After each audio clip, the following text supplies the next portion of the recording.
Se você é um e-commerce que já investe em mídia e está precisando de uma ajuda para planejar, escalar e controlar melhor o teu negócio, esse vídeo é para você. Então vem comigo que hoje eu vou falar de 4 pontos que você precisa saber para melhorar a performance do seu e-commerce.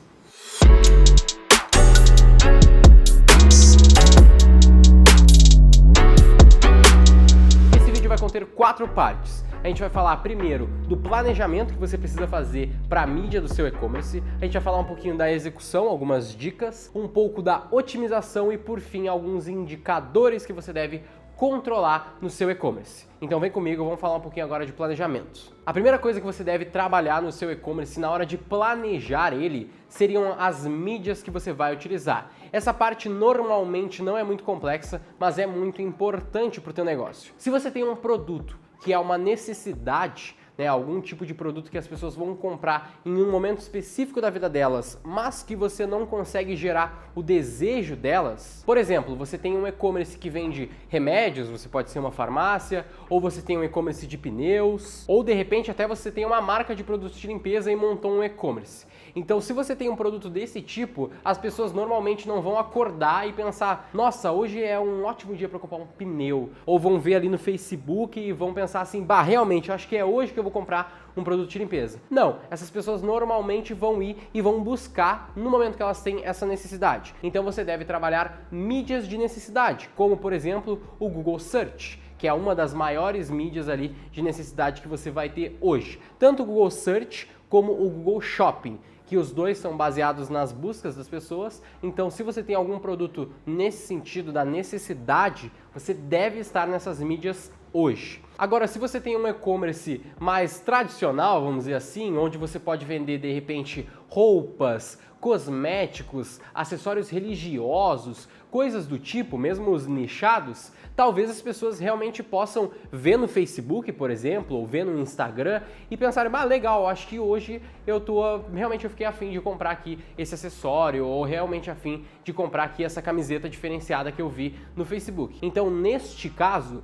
você deve focar um pouco mais nessas mídias de desejo que a gente fala. Então aí vai entrar o Facebook, o Instagram, Twitter, o próprio display do Google, mas ao mesmo tempo você não deve esquecer que as outras mídias de search, o próprio shopping também podem te ajudar. Mas começa por essas de desejo que fazem mais sentido. Um outro detalhe muito importante, e aí serve para qualquer e-commerce, é você escolher bem e escolher na hora certa quais produtos você vai anunciar. É importante que você não só anuncie todos os seus produtos no azar, vamos dizer assim, que você tenha um certo motivo para estar anunciando aquele produto naquele momento. E essa dica principalmente vai se dar na parte dos e-commerces que possuem estoque. Se você tem um e-commerce que possui um estoque limitado ali, é interessante que você tente trabalhar primeiro os produtos que você tem mais em estoque. Aí você vai pivotando, Então, esse estoque aqui está um pouco maior do que eu deveria, então eu vou focar minha mídia ali, ou eu preciso vender esses produtos porque eles estão chegando próximo ali de uma data de validade específica que eu não vou poder mais comercializar, então eu vou focar neles. Então, na hora de planejar ali semanalmente, mensalmente as tuas vendas, pensa no teu estoque e pensa por que tu está vendendo, anunciando aquele produto. Outro detalhe é você ter clareza de quanto você vai gastar. No quarto ponto desse vídeo eu vou falar um pouco mais dos indicadores e eles vão te dar total clareza do quanto você vai precisar gastar para atingir as tuas metas. Então, assiste até o final. E um outro detalhe do planejamento é que todos os meses é interessante que você tenha alguma promoção para fazer. E-commerces mais agressivos têm promoções diárias. Se você conhece a Kabum, um site de eletrônicos, vai receber pelo menos um e-mail por semana, no mínimo dos mínimos, mas eu pessoalmente já recebi e-mails todos os dias com promoções diferentes. Claro que eles possuem milhares de SKUs, milhares de produtos. Se você tem essa possibilidade, faça promoções frequentes. Caso contrário, tenha pelo menos uma promoção ali no mês para dar uma trabalhada e tentar buscar ali novas vendas, fazer uma aquisição de pessoas maior ou até mesmo buscar dentro da tua base um faturamento mais alto. O importante que você entenda das promoções é que elas são uma ótima maneira de adquirir novos usuários. Então você trabalhar promoções para um público frio muitas vezes é interessante, você só precisa ter controle dos seus indicadores. Nessa segunda parte do vídeo eu quero te passar algumas dicas sobre a execução da parte de mídia do teu e-commerce. Se você trabalha anúncios no Facebook hoje, existem algumas campanhas que você deve trabalhar que são muito importantes para o teu negócio.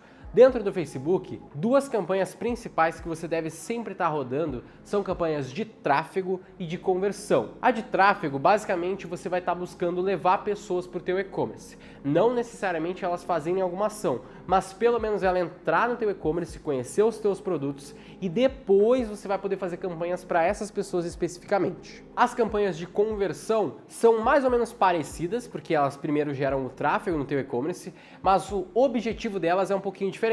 O objetivo delas vai ser justamente de levar a pessoa para lá para ela fazer uma ação. Essa ação normalmente é fazer um pedido. Então essas duas campanhas elas vão ser perpétuas no teu e-commerce sempre no Facebook. Um outro tipo de campanha que você deve trabalhar também são as campanhas de catálogo. As campanhas de catálogo você vai trabalhar justamente os produtos que as pessoas já viram, então você vai trabalhar em remarketing, né? As pessoas que já acessaram produtos e você vai trabalhar remarketing para elas desses produtos específicos, mas também no Facebook você pode trabalhar campanhas de catálogo para público aberto. Então pensa lá no teu produto, lá na parte de planejamento, pensa nos produtos que você quer anunciar, nas categorias que você quer anunciar e você vai poder criar catálogos específicos no Facebook para trabalhar esses produtos. Então você pode pensar assim, se eu estou fazendo uma aquisição de pessoas, eu vou trabalhar produtos do meu e-commerce que são mais baratos, que podem ser produtos de entrada, e se eu estou trabalhando numa outra campanha, as pessoas que já compram muitas vezes no meu negócio, eu vou trabalhar produtos de ticket muito mais alto, porque elas já conhecem a qualidade, já conhecem a minha marca, então eu posso fazer anúncios para elas de produtos mais caros. Então essa é a graça do catálogo, você consegue controlar os anúncios com base no teu catálogo específico do teu e-commerce. Isso já acaba sendo um remarketing, o catálogo, porém você pode ter campanhas que não são de catálogo, mas que são de remarketing. Então você pode fazer campanhas de conversão, de tráfego, de envolvimento, de mensagens. Todas essas cabem no e-commerce também em formato de remarketing. Então você faz lá para pessoas que acessaram os produtos, para pessoas que acessaram e deixaram um produto no carrinho e até para pessoas que compraram, você pode levar elas para outros lugares para você interagir com elas. Por exemplo, uma ideia interessante é você fazer uma campanha de mensagens e levar a pessoa para o seu Messenger. E aí lá dentro você pode conversar com ela, informar um pouco mais sobre as novidades do teu e-commerce e de repente vender produtos no futuro para ela. Essa é uma campanha de remarketing bem possível no e-commerce. Agora, se você trabalha no Google, existem três principais campanhas que eu quero que você trabalhe no seu e-commerce. A primeira delas é o Google Shopping. Então essa provavelmente você já trabalha e ela é mais ou menos como as campanhas de catálogo do Facebook. Porém agora você vai ter o Merchant Center, que é o seu catálogo no fim das contas, e você vai poder trabalhar esse catálogo lá no Google Shopping. Essas campanhas são muito boas para os e-commerces dentro do Google. Mas não esqueça também das campanhas de pesquisa, campanha de search do Google. Elas também são muito fortes para a maior parte dos e-commerce. Então, no mínimo, você deve ter uma campanha de search institucional, com o nome da sua marca e coisas do tipo. Mas provavelmente você consegue fazer outras campanhas de search muito boas também. E a terceira campanha que você pode trabalhar também são campanhas de display. Aquelas que aparecem nos sites parceiros do Google, elas são muito fortes no e-commerce, principalmente com o remarketing dinâmico. Então eu estou jogando várias ideias aqui, todas elas você pode pesquisar no Google que você vai achar como fazer e algumas vão estar aqui na descrição para você trabalhar as que a gente já tiver feito um vídeo. E a última campanha do Google que você pode trabalhar, mas a gente não trabalha muito nos e-commerces que a gente vê, só alguns mais específicos, são as campanhas de YouTube. Essas são legais na nossa visão, principalmente para remarketing, então elas são boas para você fazer o remarketing das pessoas que já acessaram, talvez anunciar um novo produto, uma promoção, uma Black Friday, algo do tipo, mas também de repente para aquisição possa servir. Você vai ter que trabalhar um pouco mais porque a aquisição no YouTube é um pouquinho mais complexa de se trabalhar, mas também pode ser interessante. E o terceiro ponto que a gente quer falar aqui nesse vídeo é da otimização das suas campanhas e do seu e-commerce. Sobre o Facebook eu não quero falar muito de otimização, porque tem um vídeo bem recente nosso aqui na descrição que fala tudo sobre otimização dentro do Facebook. Então clica lá depois e vai assistir, mas termina esse vídeo primeiro. No Google, a principal otimização que eu quero comentar com vocês aqui hoje é a do shopping. As descrições do teu produto, os títulos, todas as informações do teu produto provavelmente podem ser melhoradas hoje. E essa é uma das maneiras de otimizar a tua campanha de Google Shopping especificamente. Então essas campanhas elas se beneficiam muito quando tu trabalha uma descrição dos teus produtos melhor. Então dá uma olhada nisso e vê se no teu e-commerce cabe essa otimização. Fora isso, dentro do Google é muito importante que você saiba otimizar os lances. Então se você não conhece muito bem sobre os lances do Google, dá uma estudada sobre isso na central de ajuda do Google, que é muito importante. E também a parte dos anúncios e públicos. Então esses outros dois são um pouco mais simples, porque você vai adicionar públicos, tirar públicos, né? Tanto demográfico como públicos personalizados que você pode trabalhar. E também os anúncios é a mesma coisa. É olhar para os teus anúncios, dar uma olhada nos indicadores, ver quais são os melhores e manter eles, ver quais são os piores, tirar eles e depois substituir esses anúncios que você removeu por anúncios inspirados nesses que já estão funcionando. Falando um pouquinho de otimizações do e-commerce em si, uma coisa que normalmente todo mundo sabe, mas é importante de eu citar aqui, é a questão do checkout. Então o seu checkout é justamente a parte onde você deve ter mais foco para tirar distrações, tirar da frente coisa que não é importante e tornar o mais rápido, curto e simples possível. Então se você tem controle dessa questão da otimização da plataforma em si, tenta ao máximo enxugar o teu checkout. Pede a menor quantidade possível de informações, torna o máximo possível em uma página só. Então esse tipo de otimização vai te ajudar a perder menos vendas no teu e-commerce. Não podemos esquecer também da plataforma no geral. Lembre-se que a plataforma é onde a pessoa vai estar navegando e isso precisa ter uma experiência do usuário muito boa, muito rápida e o mais limpa o possível. Então pega os maiores e-commerces que você conhece e te inspira neles. Eles são as tuas maiores referências porque se os caras são grandes, eles sabem fazer uma plataforma, um visual, uma experiência simples e funcional. Então, se você precisa disso, te inspira nesses e-commerces mais tradicionais que eles já são uma boa fonte de informação para essa parte. Outra questão de otimização importantíssima é o de upsell e o do cross-sell. Então, o upsell é você pegar aquela pessoa que já comprou de ti e oferecer para ela um produto de ticket maior. Esse tipo de coisa você pode fazer tanto na plataforma, colocando produtos mais caros junto dos produtos que ela está comprando, quanto em campanhas. Você consegue ver pelos catálogos quais produtos elas compraram e oferecer produtos que são mais caros. E o cross-sell, ele é principalmente na plataforma, mas também cabe nos anúncios, onde você vai oferecer produtos que sejam complementares. Ah, legal essa tua bota que você está comprando. Que tal essa saia que combina com ela? Esse é um estilo de cross-sell. E o último ponto que certamente vai fazer a diferença no teu e-commerce se você aplicar direito é a questão comercial. O pessoal quer montar e-commerce para não ter time, não ter pessoas, e nós pensamos um pouco contra isso nesse sentido. Porque, obviamente que a gente quer ter uma equipe enxuta, que seja funcional, para evitar grandes custos, mas nessa parte comercial o pessoal peca muito. Então se você tiver um time de vendas e um time de Customer Success, de sucesso do cliente, que vai te ajudar a ligar para essas pessoas que já compraram de ti e aumentar o lifetime value dessas pessoas, o valor delas ao longo do tempo, quantas vezes elas vão comprar ao longo do ano, isso vai fazer uma diferença imensa no teu e-commerce. Tanto para tu perder menos vendas nesse time comercial, como para fazer com que o teu cliente te ame mais. Vamos direto ao ponto, porque esse vídeo já deve estar longo e a ideia é a seguinte, tá? O primeiro indicador é o mais simples, eu não vou nem me prender muito nele, que é o de gasto, de investimento em mídia especificamente, tá? Então tudo que você bota lá no Facebook, no Google Shopping, no YouTube Ads, tudo isso vai ser considerado como investimento. Você precisa traquear certinho quantos reais você está gastando todas as semanas, todos os meses, todos os anos. Um outro indicador também bem simples, mas muito importante de se acompanhar é o de CAC, custo por aquisição de cliente. Esse é bem simples no e-commerce, basicamente tu vai traquear ele fazendo o teu investimento, que tu começou a traquear agora, dividido pela quantidade de vendas que você tem.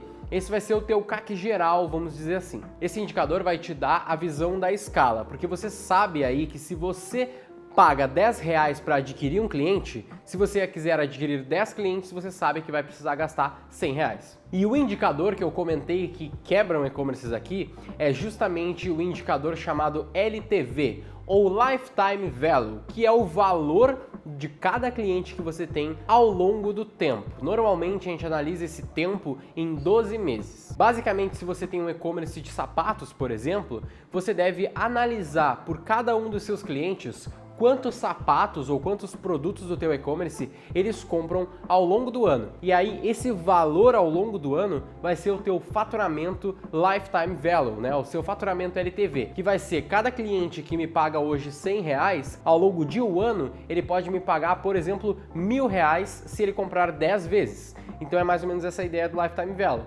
Porque aí você sabe que se você pagar R$100 por esse cliente que te dá R$100 hoje, não necessariamente você perdeu dinheiro ou só ficou no 0 a 0. Porque se essa pessoa comprar 10 vezes contigo, existem outros R$900 que você teoricamente não paga para ela voltar e comprar de ti. Porém, esse indicador do Lifetime Value ele é muito bonito. Acontece que quando tu traqueia esse indicador apenas nesse valor total da sua venda, por exemplo, nesses R$1.000 que a gente comentou aqui, você muitas vezes pode ficar meio míope, porque você precisa ter um indicador de margem de contribuição. Basicamente, a margem de contribuição é a porcentagem da venda que sobra para contribuir com os seus custos fixos e com o seu lucro. Essa é mais ou menos a ideia. Então, o que tu vai precisar fazer é traquear quanto que são os seus custos variáveis e qual é o seu custo fixo também, para que você consiga entender no fim dessa conta se você está tendo lucro ou não. A margem de contribuição, então, ela é baseada nos custos variáveis, que são os custos que só vão existir conforme tu vender. Por exemplo, matéria-prima, imposto, frete. Então esses são custos que não existem caso você não venda. Vamos entrar mais a fundo num exemplo real. A gente vai montar um e-commerce, esse nosso e-commerce vai vender, por exemplo, sapatos, tá? E ele vai ter um ticket médio de R$200. Todas as pessoas, o local que a gente vai ter ali, o nosso headquarter desse e-commerce e a nossa internet e luz, por exemplo, todos esses custos vão existir, quer a gente venda R$10 ou 10 milhões de reais. Então isso não vai mudar muito, então a gente chama isso de custo fixo. Esse custo fixo não entra nessa conta agora. Vamos considerar então que desses R$200 a gente tenha mais ou menos uns R$50 de custo do produto mesmo, quanto custa pra gente comprar o tênis para revender, e mais uns R$50 de frete e imposto, por exemplo, que são os custos variáveis que eu estou considerando. Então a minha margem de contribuição é 50%. Porque me resta 50% desses R$200 para contribuir com os meus custos fixos e com o meu lucro. E aí você já consegue entender um pouco mais para onde tu consegue ir fazendo essa conta. Vamos supor que de aluguel, de pessoas e tal, a nossa operação é bem enxuta e hoje a gente tem um custo fixo de mais ou menos R$1.000. Então, se a minha margem de contribuição para cada venda é de 50%, significa que eu estou fazendo sobrar ali para contribuir mais ou menos uns R$100 por venda. Então, para eu chegar no break-even, para eu ficar no 0 a 0, eu preciso fazer 10 vendas. Porque 10 vendas vão gerar R$2.000 de faturamento. Porém, a minha margem de contribuição sendo 50%, vai me sobrar R$1.000 para contribuir com os meus custos fixos e com o meu lucro. Logo, eu já estou no break-even, porque eu já paguei meus custos variáveis, já paguei os custos de produto, imposto, frete, etc. E também já sobrou R$1.000, que é todo o meu custo fixo. O que significa que qualquer venda além dessas 10 que eu já fiz, vai basicamente ser lucro ou caixa ou o que você decidir fazer com esse dinheiro. Então essa que é a graça. Se você tem clareza da sua margem de contribuição, você sabe quantas vendas você vai precisar fazer para cobrir todos os seus custos e começar a lucrar de verdade. E a gente não para por aí, porque a margem de contribuição ela vai ser aplicada no teu Lifetime Value. Essa que é a ideia. A gente falou anteriormente de Lifetime Value e aquele Lifetime Value era um Lifetime Value bruto. porque se a gente tinha R$100 de ticket médio e a pessoa comprava 10 vezes ao longo do ano, a gente tinha um lifetime value de R$1.000. Porém, esse valor de R$1.000 no lifetime value, ele é meio mascarado, porque eu não tinha te dito quanto de margem de contribuição eu tinha. Então vamos voltar para o nosso exemplo. Eu tenho R$2.000 de lifetime value hoje. Porém, eu descobri agora que a minha margem de contribuição é 50%. Então eu sei que a cada venda no lifetime value, eu vou ter R$1.000 de lifetime value líquido. Então essa que é a ideia. Se eu só traquear, acompanhar, rastrear o meu lifetime value bruto, eu vou achar que eu tô fazendo sobrar R$2.000 para cada venda que eu faço ao longo do tempo. Porém, a verdade é que eu só faço sobrar 50% desse valor, o que vai mudar muito a minha conta final, que é a conta do ROI. Nesse caso, o meu ROI no lifetime value líquido que a gente está falando aqui tem que ser maior do que o meu custo por aquisição. Então, o valor que essa pessoa gera para mim ao longo do tempo precisa ser maior do que o meu custo para cada uma dessas pessoas que eu trago. Então, se o meu custo por aquisição de cliente hoje gira em torno da casa dos R$500, né, lá no nosso exemplo, e o meu cliente no lifetime value, considerando a margem de contribuição, me gera R$1.000, eu sei que no fim das contas eu lucrei R$500. Então esse que é o pulo do gato. Muitas vezes, se tu tem um custo por aquisição alto como R$500, nesse nosso exemplo eu precisaria ali de 5 meses para essa pessoa se pagar. Se a pessoa compra 10 vezes ao longo do ano e me gera R$2.000 e o meu custo por aquisição são R$500, eu sei que eu vou precisar chegar no meio do caminho fazendo essa pessoa comprar para bater o meu 0 a 0. Então, nesse nosso caso, obviamente que eu estou dando um exemplo esdrúxulo aqui, mas você já deu para entender mais ou menos que nesse caso, a pessoa, esse e-commerce em exemplo, levaria 5 meses para se pagar e a partir disso é lucro. Então essa aqui é a ideia, por isso que você tem que acompanhar muito bem quanto que cada cliente compra, né, por CPF ali, fazer esse rastreamento no último ano, no último período que você pode analisar e fazer essas contas que eu tô te passando. E para fechar, a gente chega no nosso último cálculo, que é o nosso ROI líquido. A ideia aqui é você pegar todo o seu lifetime value líquido, lembra, depois da margem de contribuição, e dividir pelo teu CAC, pelo teu custo por aquisição de cliente. Então vamos fazer um exemplo bem simples ali. Se o nosso lifetime value líquido foi R$1.000 e a gente teve R$500 de custo por aquisição de cliente, a gente vai ter no fim dessa conta o número 2. Então significa que eu tenho um ROI 2. Depois que tu fizer esse cálculo, tu vai ter um múltiplo. Nesse caso deu 2, porque a gente dividiu 1.000 por 500, que seria o nosso CAC. Então a gente teve 2 vezes o nosso investimento em lucro, porque a gente já está considerando a nossa margem de contribuição, certo? Então nesse caso, esse múltiplo aí, que nesse nosso caso deu 2, ele vai de 1 até mais ou menos um 5 se tu tiver saudável. Qualquer número abaixo de 1 significa automaticamente que tu está perdendo dinheiro. Basicamente, tu está investindo mais do que tu lucra no final. Então isso é sinal vermelho agora, cara, tu tem que rever o que tu está fazendo. E se tu tem um número maior do que 1, o ideal é que ele fique em torno de 3 até 5, tá? Que é mais ou menos uma casa ali saudável que a gente fica, pelo que a gente conhece dos e-commerces em geral. Por fim, se tu tem um número maior do que 5, não necessariamente é bom. Obviamente que você pensa, eu investi 1 e voltou 20 vezes esse valor, parece bom, é uma ótima coisa para se ouvir, mas normalmente isso significa que tu está escalando pouco. Então tu pode botar mais dinheiro para escalar o teu negócio e garantir que esse produto que tu está vendendo, tu consiga vender muito mais e tornar a tua empresa maior e não ficar provavelmente num faturamento baixo, porém com um ROI alto que tu deve estar hoje. E basicamente esse é o último ponto que você deve traquear nos teus relatórios aqui, pelo menos nesse geral. Claro que dá para se aprofundar mais, dá para fazer esse cálculo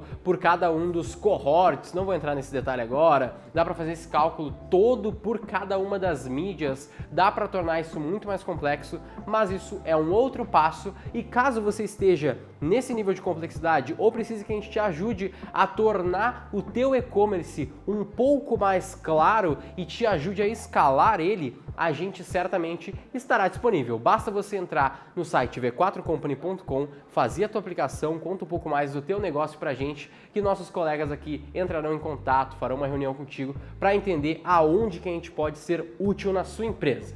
Eu sou o Guilherme Lippert, sócio executivo da V4 Company, e o nosso negócio é vender o seu.